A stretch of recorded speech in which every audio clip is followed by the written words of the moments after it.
Welcome to ma'am की class, जहाँ होती है टीचिंग इजी और इंटरेस्टिंग। भाई आज अध्याय 1 विकास कक्षा 10 का जो विकास का चैप्टर है उसका अभ्यास मैं कराऊंगी। यहाँ पे अभ्यास मुझे लिखना था। अभ्यास यानी कि एक्सरसाइज यानी प्रश्न उत्तर मैं कराने जा रही हूँ, क्योंकि जो आपकी किताब में प्रश्न दिए हुए हैं उसका उत्तर किस तरह से लिखा जाए ये आपको जानना बहुत ही ज़रूरी है। तभी आप बोर्ड के एग्ज़ाम में जो क्वेश्चन आएंगे उनको इस तरह से लिख सकते हैं कि एग्ज़ामिनर के हाथ से आप नंबर्स को जो है वो गेन कर सकें। तो चलिए स्टार्ट करते हैं बिना देर किए हुए कि किस तरह से प्रश्नों के उत्तर दिए जाएं। Let's start. पहला क्वेश्चन है ऑब्जेक्टिव टाइप क्वेश्चन, एमसीक्यू का है।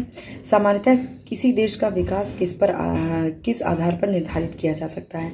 तो प्रति व्यक्ति आय, औसत साक्षरता स्तर, लोगों की व्यवस्था से स्थिति। तो यह इसका सही जो उत्तर होगा वह क्या होगा? उपरोक्त सभी के आधार पर देश का विकास आधारित होता है। ठीक है। अब जो दूसरा क्वेश्चन है वो है निम्नलिखित पड़ोसी देशों में से मानव विकास के लिहाज से किस देश की स्थिति भारत से बेहतर है? ये इसका आंसर आप खुद देंगे। ये चार्ट देखिए, इस चार्ट में आपको साफ साफ नजर आ रहा है कि भारत से बेहतर स्थिति में एक देश है श्रीलंका। ठीक, तो इसका उत्तर क्या होगा? श्रीलंका। तीसरा क्वेश्चन है, मान लीजिए एक देश में 4 परिवार है। इन परिवारों की प्रति व्यक्ति आय 5,000 रुपये है। अगर 3 परिवारों की आय क्रमशः 4, 7 और 3,000 रुपये है तो चौथे परिवार की आय क्या है? बहुत ही सिंपल है ये। इसका सबसे पहले तो ये समझ लीजिए कि प्रति व्यक्ति आय जो होती है वही औसत आय होती है। प्रति व्यक्ति आय यानी औसत आय। तो यहाँ औसत निकाला गया है। 5 परिवारों का औसत क्या है? 4 परिवारों का औसत क्या है? 5,000। तो इसको कैसे करेंगे चलिए हम देखते हैं। पर तीसरे में प्रति व्यक्ति आय औसत जो दिया हुआ है, प्रति व्यक्ति आय यानी औसत आय दिया है 5,000, या यहाँ पर हम इस तरीके से लिख सकते हैं 4,000 प्लस 7,000 प्लस 3,000 प्लस x, जो कि नहीं मालूम है चौथे परिवार का कितना, उसको x मान लिया है और यहाँ बटे 4 लिख लेंगे। ठीक है, तो यहाँ बस एक ही बचा x। तो यहाँ पर इसे सॉल्व करते हैं। 5,000 को यूं ही रहने देते हैं। यहाँ 10, 14 यानी कि 14 यहाँ हम मान लेते हैं, ये 14,000 हो गया प्लस x बटे 4। ठीक है, अब इसको और भी सॉल्व जब हम करेंगे तो यहाँ पे क्या हो जाएगा? 20, 4 5 20, ये बराबर 14 यूं ही रहने देते हैं प्लस x। अब x को यहाँ पे छोड़ के 20,000 माइनस ये इधर जाएगा 14, और 20 में से 14 हुआ तो कितना बचा? 6,000। ठीक है, तो यहाँ पे ऑप्शन ये जो 6,000 है वो आपका घ पे दिया हुआ है। तो घ ऑप्शन आपका सही होगा, जो कि कहता है कि चौथे परिवार की आय कितनी है? 6,000 है। चौथा क्वेश्चन है कि विश्व बैंक विभिन्न वर्गों का वर्गीकरण करने के लिए किस प्रमुख मापदंड का प्रयोग करता है? इस मापदंड की सीमा क्या है? ठीक है, तो विश्व बैंक विभिन्न वर्गों का वर्गीकरण करने के लिए प्रमुख मापदंड जो है वह आय को लेता है। देश की आय बहुत ज़्यादा होती है वो धनी देश कहलाते हैं, विकसित देश कहलाते हैं। जिनकी मध्यम होती है वो अविकसित कहलाते हैं, और जिनकी कम होती है वह अविकसित कहलाते हैं। तो इस तरह वो आय, सीधा सा मतलब है कि अगर ज़्यादा आय होगी तो ज़्यादा वह देश जो है वह ज़्यादा विकसित होगा। इसको यह जोड़ते हैं। ठीक है, ज़्यादा आय तो ज़्यादा विकसित। और इन्होंने एक मापदंड भी दिया है जो कि किताब के लिए है आपके, कि इन्होंने क्या कहा है कि 2017 में जिसकी प्रति व्यक्ति आय $12,056 प्रति वर्ष या इससे अधिक होगी। ठीक है, 2000 इससे अधिक अगर आय होगी तो ये जो देश हैं वो समृद्ध देश कहलाते हैं। ठीक है, इन्हें क्या कहेंगे? समृद्ध देश। और जिनकी प्रति व्यक्ति आय $995 प्रति वर्ष या उससे कम होगी वो क्या कहलाएंगे, उस निम्न आय वाला देश। ये क्या कहलाएंगे, निम्न आय वाला देश। तो इसका भी हम यहाँ उल्लेख करेंगे कि इस तरह से मापदंड दिया गया है कि समृद्ध देश ये कहलाएंगे और निम्न आय वाला। ये आप मेरे जो वीडियो मैंने बनाया उसमें भी आप इसको देख सकते हैं कि किस तरीके से आय के मापदंड पे देशों का विभाजन होता है। ठीक है, तो इस तरह से ये जो विश्व बैंक है आय के आधार पर देशों का वर्गीकरण करता है, समृद्ध देश और निम्न आय वाले देश में।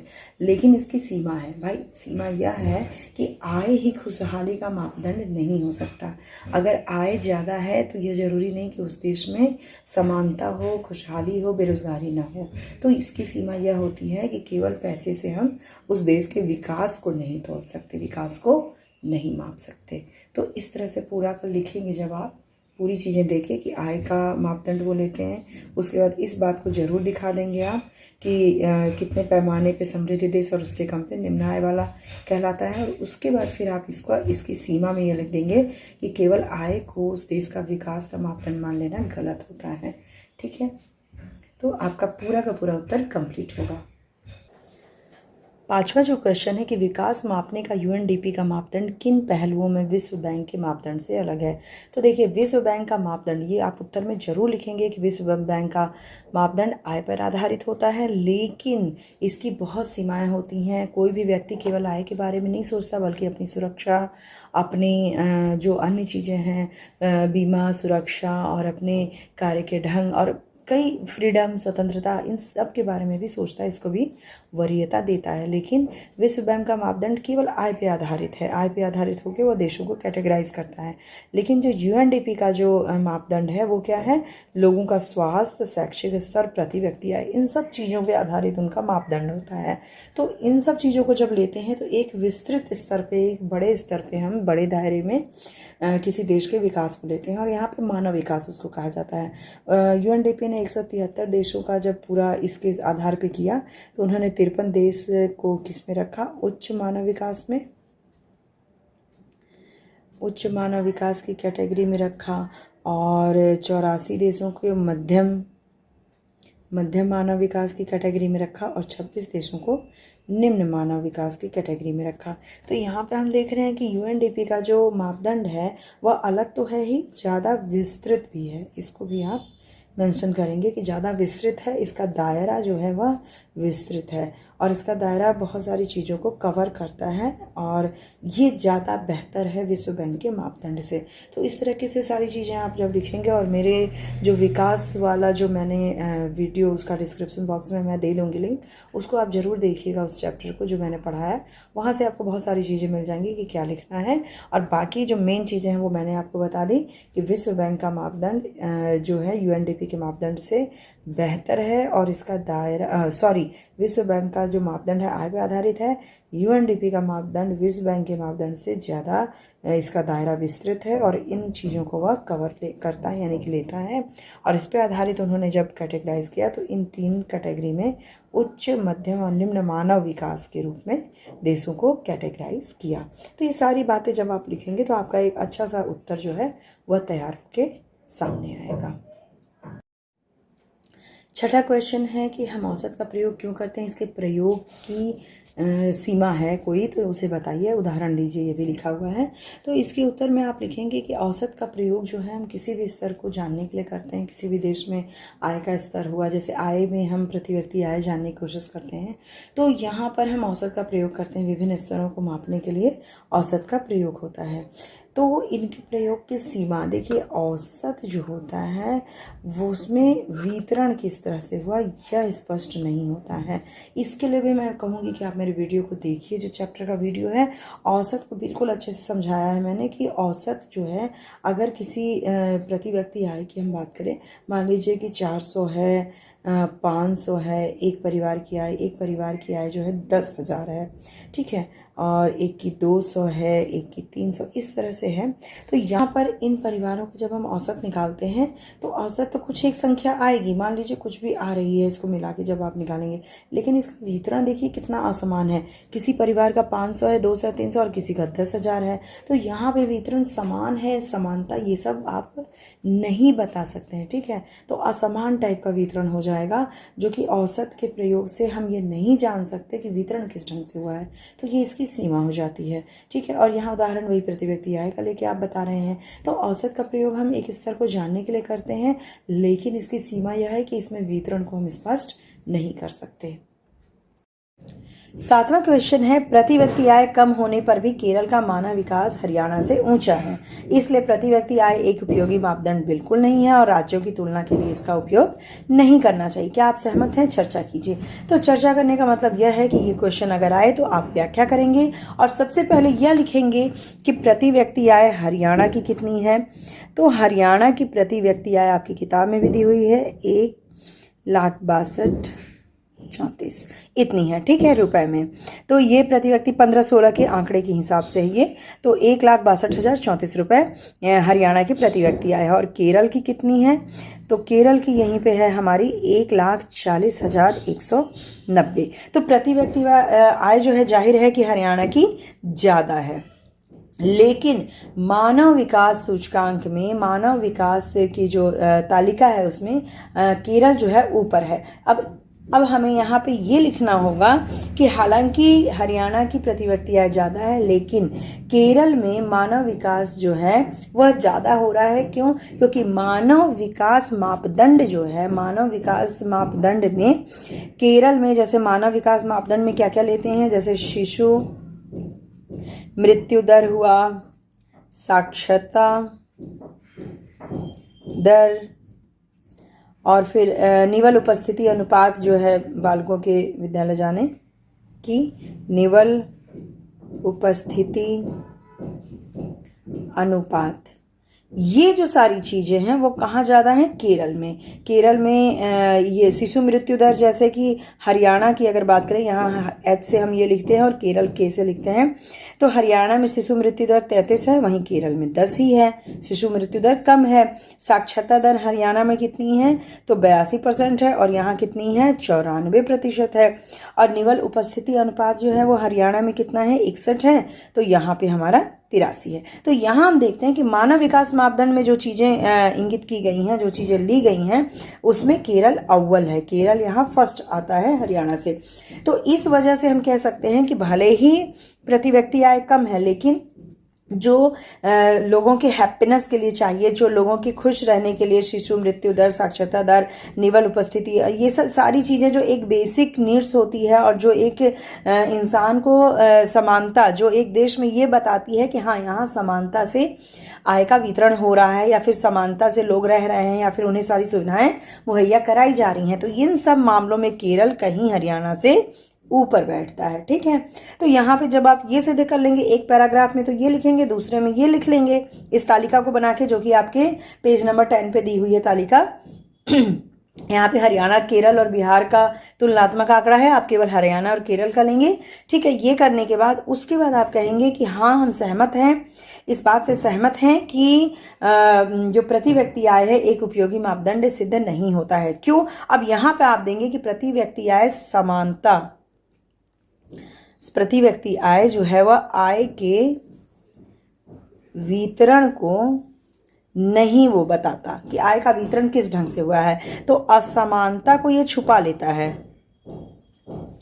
जैसे कि अगर मान लो कि यहाँ पे हरियाणा में बहुत ज़्यादा है, लेकिन ज़रूरी नहीं कि अगर 100 लोग हैं तो 100 में बराबर ढंग से बंटा हो, एक के पास बहुत ज़्यादा हो सकता है, एक के पास बहुत ही न्यून हो सकता है। तो प्रति व्यक्ति आय ये नहीं बताता कि आय का वितरण कैसा हुआ है, असमानता को यह छुपा लेता है, ठीक है। ये बात आप अगले तीसरे पैराग्राफ में लिखेंगे और फिर उसका चौथे में लिखेंगे। अतः हम समझते हैं कि हम इस बात से सहमत हैं कि राज्यों की तुलना के लिए मानव विकास मापदंड ज़्यादा उपयुक्त होगा। इतना लिख के आपका पूरा 1 पेज 1.5 पेज का अच्छा सा उत्तर तैयार हो सकता है। 8वां क्वेश्चन है, भारत के लोगों के द्वारा ऊर्जा के किन स्रोतों का प्रयोग किया जाता है? अब से 50 वर्ष पश्चात क्या संभावनाएं हो सकती हैं? तो सबसे पहले तो हम ये लिखेंगे कि भारत के लोगों के द्वारा ऊर्जा के किन स्रोतों का प्रयोग किया जाता है। तो अभी आज की डेट में या वर्तमान में ऊर्जा के कौन से स्रोत हैं? लकड़ी हैं, जैसे कोयला है, पेट्रोलियम ठीक है, और कच्चा तेल और प्राकृतिक गैस, सीएनजी जिसे कह सकते हैं आप। लकड़ी कैसी होगी? जलाऊ लकड़ी होगी, जो जलाने योग्य लकड़ी हो। तो इनका उपयोग अभी किया जाता है भारत के लोगों के द्वारा। और आगे के 50 वर्ष के पश्चात क्या क्या संभावनाएं हो सकती हैं? भाई आगे के 50 वर्ष में संभावनाएं इसलिए तलाशी जा रही हैं कि ये जो सारी चीज़ें हैं वो ख़त्म हो जाएंगी। ये इनका हमें विकल्प खोजना है। अगर इन्हें बचाना है, ये प्राकृतिक संसाधनों को बचाना है, तो इनका हमें विकल्प खोज के रखना होगा। तो आगे आने वाले वर्षों में, 50 वर्षों में, जैसे कि एक विकल्प हमारा सौर ऊर्जा का हो जाएगा। ये संभावनाएं कहलाएंगी। सौर ऊर्जा हुआ, पवन ऊर्जा, परमाणु ऊर्जा।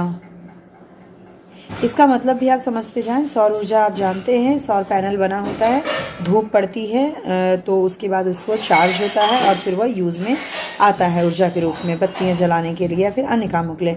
पवन ऊर्जा जो वायु के द्वारा, पवन चक्की आपने देखी होगी चलती है, तो पवन के द्वारा जो ऊर्जा उत्पन्न हो। परमाणु ऊर्जा परमाणु से उत्पन्न होती है। भूतापीय ऊर्जा, भूतापीय ऊर्जा जो भूपटल है, जो हमारी धरती है, उसके अंदर बहुत ही ज़्यादा ताप होता है, उस ऊर्जा का भी उपयोग किया जाएगा।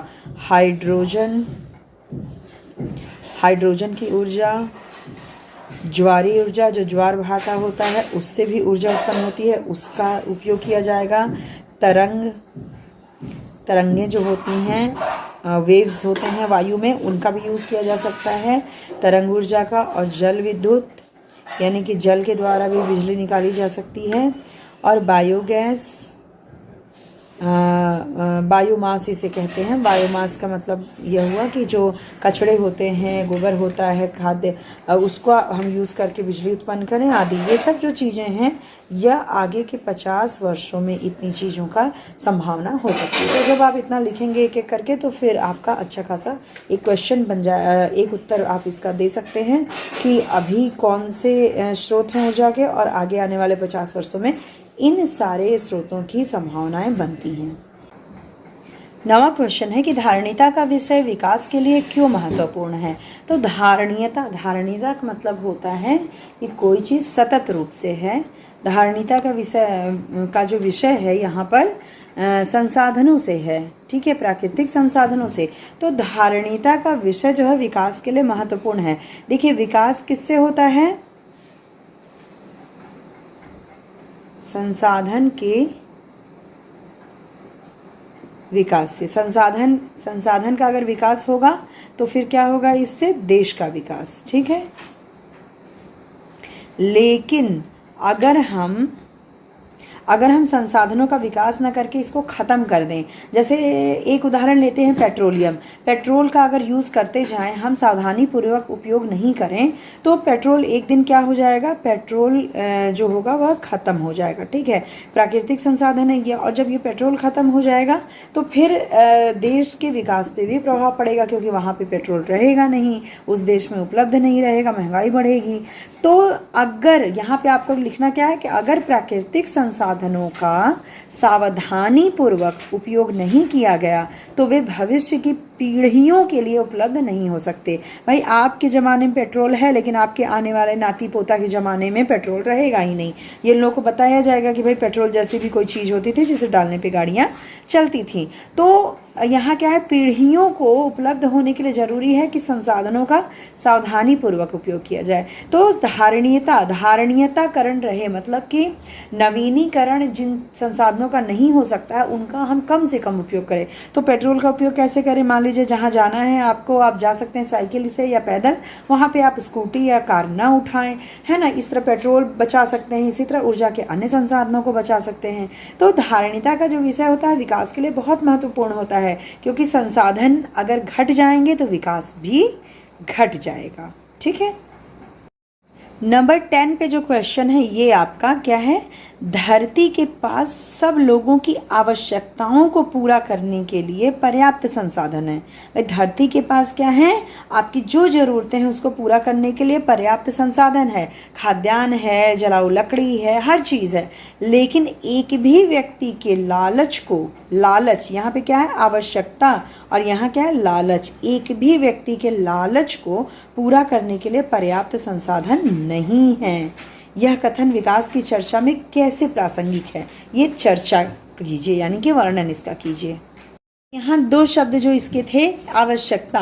देखिए जितनी कहा नहीं आता, हम लोग कहते हैं ना कि जितनी आवश्यकता है उतना ही उपयोग करो। अगर आपको इतना एक थाली, एक प्लेट में आपका पेट भर जा रहा है तो आप एक थाली में न खाना निकालिए।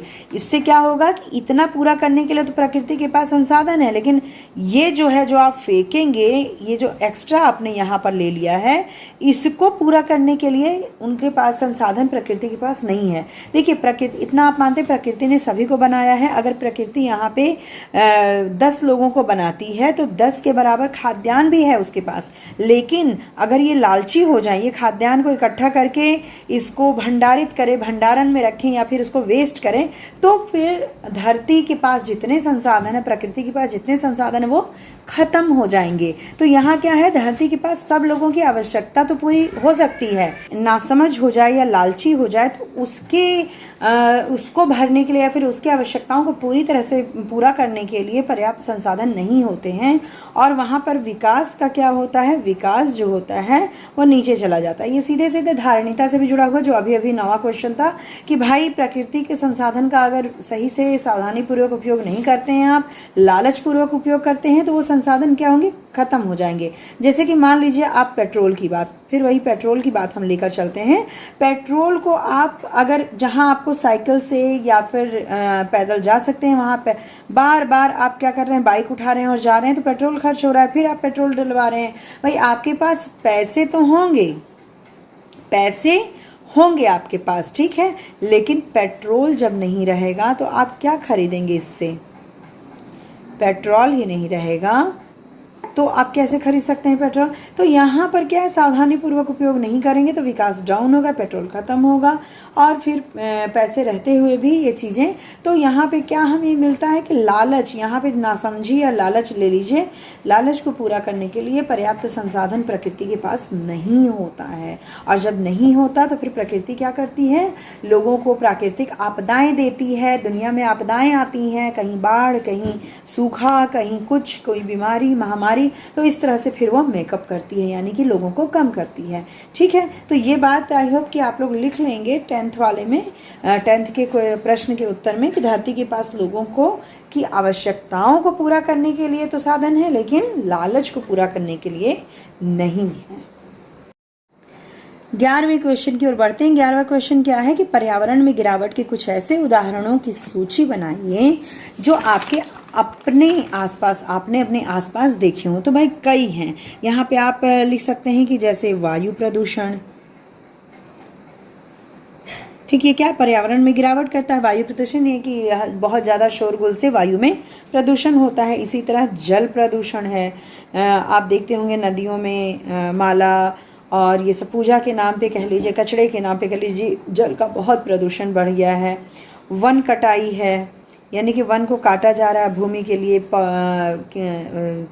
घर बनाने के लिए, तो वन कट रहा है, और वन कटने के कारण क्या हो रहा है, मृदा अपरदन हो रहा है। मृदा अपरदन का मतलब मिट्टी की जो कटाई हो रही है। जब पेड़ नहीं होते हैं, जड़ नहीं होता, तो मिट्टी भी ढीली हो जाती है और वो कटने लगती है। और जब ये सारी चीज़ें हो रही हैं तो भूजल जो है वह भूजल में गिरावट,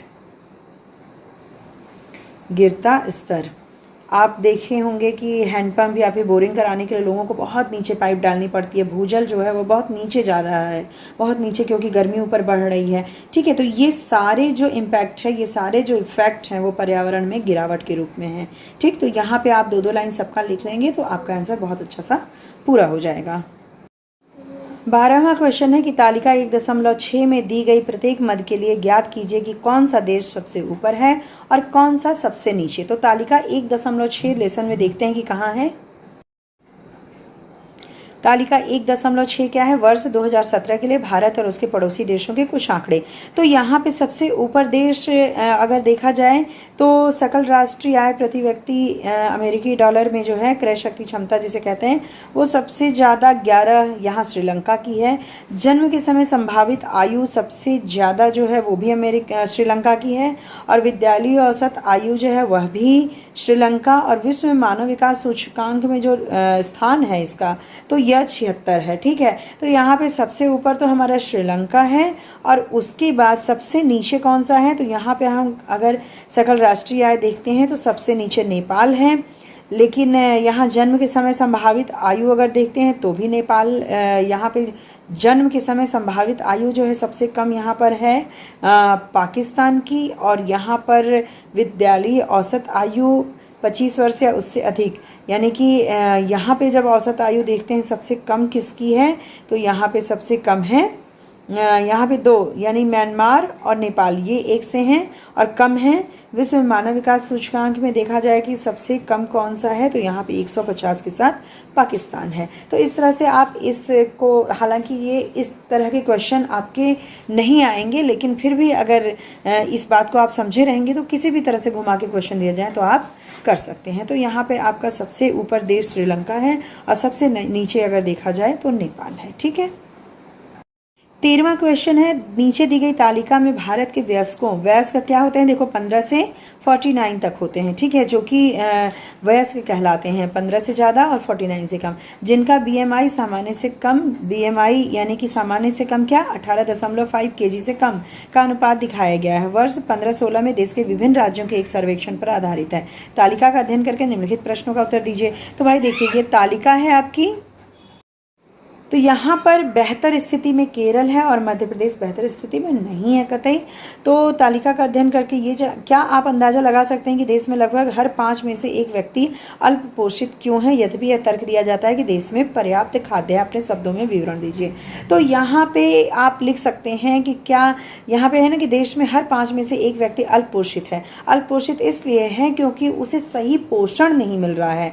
देश में पर्याप्त खाद्य है लेकिन उसका वितरण सही नहीं है, वो सही हाथों में पहुंच नहीं रहा है। बीच में जो बिचौलिए या फिर दलाल कहिए उनको, ये जो होते हैं वह इतना ज़्यादा भ्रष्टाचार फैला चुके हैं कि वह उसका भंडारण कर लेते हैं और उसको सही हाथों में पहुंचने नहीं देते। तो इस तरह से आप करके लिख सकते हैं। हालांकि ऐसे क्वेश्चन कम आते हैं या फिर नहीं के बराबर आते हैं, लेकिन इसे जाने रहिए कि क्यों नहीं होता भाई, क्यों हमारे यहाँ देश में लोग जो हैं अल्प पोषित हैं, क्योंकि पोषण सही मिल नहीं रहा है। ठीक है, तो इस तरह से आप करके इसको पूरा कर सकते हैं।